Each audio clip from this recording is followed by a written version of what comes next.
Welcome back, guys. I'm Daniel, and you're on Hustle Every Day. Today, once again, we're working on the 99 F250 7.3 turbo diesel, but the job we're doing isn't anything too crazy. I'm going to be replacing the transmission mount, and I think I figured out a way to do it without having to remove too terribly much stuff. I've never done this job before, so I'm just going to go about it using a little bit of common sense. And hopefully we'll get the job done, and in the end, maybe you guys will learn something, and this is a job that you'll feel comfortable doing yourself. So let's go ahead and head outside and take a look at what I have going on and move on forward from there. All right, guys, we're out in the garage. There's the truck. There's the transmission mount. Let's grab that. I think we got a little bit of vice grip garage on the TV. Let's head on out to the truck, and I'll show you exactly what we have going on there. All right, so here we are. We're under the truck, and for those of you that are doing this job, you know that there is a cross member right there that goes from that side right there. You can see where it hooks in. There's 4 bolts in there, and then there is those bolt holes right there on the other side. So we're essentially looking at, you know, each frame side, and I took those bolts off and just set the cross member down there. It was not hard at all. And then you'll also need to take off the 2 transmission mount bolts. They bolt into the cross member right there, so those will need to come off. And then you'll have 1 bolt right there, and I left 1 in on this side. Apologize. There we go. There's that one right there, and then the one I took out right here. All of your cross member bolts are going to be an 18. These right here are a 15, I believe, and these up here are a 13. So they are a little bit smaller. You want to be careful not to round off the corners, which I've done a bit, but I think I'm still okay. And what I'm going to do, I've sprayed some lubricant on this one. They are also from the factory, Loctited, and hopefully I can get that one to break off. Really, that bolt right there is the reason you have to remove the whole entire cross member, because this gets in the way of your ratchet and you're unable to actually turn it that way because it hits this right here. So I'm going to have to get an extension that I can bring down so that I can use my ratchet lower. One other thing that I probably should have mentioned from the get-go is you are going to want to support your transmission, because that cross member and that transmission mount is obviously what supports your transmission. So I have an air jack, an air bottle jack, hydraulic bottle, or not hydraulic, pneumatic air jack under there with a piece of wood to distribute some of the weight, and I just have it on my transmission pan. I did lift it just a little bit to make sure there was no slack, but not much at all, because I didn't want to you know, mess up where it took to the flywheel or where it took to the drive shaft. So I tried to keep it pretty level with where it was when it was hooked to the cross member there. So now what I'm going to do is I'm going to go ahead and get an extension with a size 13 and go ahead and break that loose. So give me 1 second and we'll get that done. All right, real quick before I go ahead and break this last transmission bolt free, I wanted to say a couple things. Well, I wanted to show you the setup right here. So I have a breaker bar hooked up to a short extension, but the other thing you need to do, and the reason I need both hands, is because you do not want to torque and knock the transmission off of the jack right there.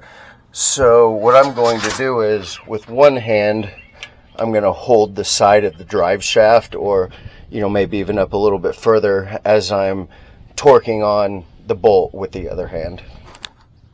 Alright, so there's the old one. We got it off by removing that bolt and that bolt, but I've now put the new one on. I will say be very careful with these. I know I've already said this once, but they are small, and I rounded the head on the bolt that went in here, so I luckily had another one that threaded in there, but I had to use a bolt extractor to pull that one out, so that one kind of sucked, but overall I was able to get it. I used some heat and some WD-40 Specialist, and with enough time and enough heat and the bolt extractor, I was finally able to get that one out. So this is what it looks like without the cross member.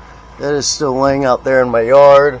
We got the transmission on the jack, and next I am going to start putting the cross member up onto the frame rails over here and over here, and I'll show you what that looks like in a second. All right, so she is all done. The cross member is back on, the transmission mount is back on. I'm going to go under the truck, show you a few final things, give you my final thoughts, and we'll wrap it on up. So let's get under the truck, check it out. All right, we're back into the truck one last time for tonight anyway. Here is the transmission mount. The bolts are all on, and a few final thoughts.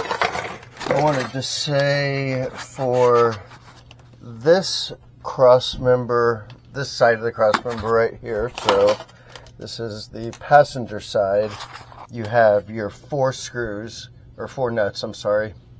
1, 2, 3, 4. Those are the ones that you'll remove. When you're putting them back in, the inside of the cross member may not line up very well, so what I did was I took a large screwdriver, and obviously without the bolts in there, I stuck the screwdriver through the hole, and I was able to shift it back and forth and get the cross member to line up like it needed to. I did need to keep these bolts loose. I think that goes without being said, so that, you know, the upper part could shift around. Other than that, it was really pretty easy to get back on. Right over to the other side here. This is what the other side looks like. It's this little V looking thing right here.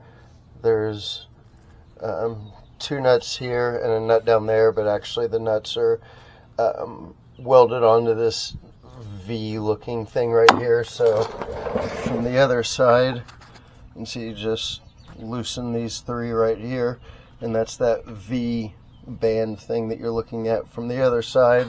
Other than that, like I said, these up here, these are the reason that you have to take the cross member off, other than the fact that you do need a little more room to wiggle this out. But you could almost do it leaving one side, this side of the cross member in, if not for these little bolts up here.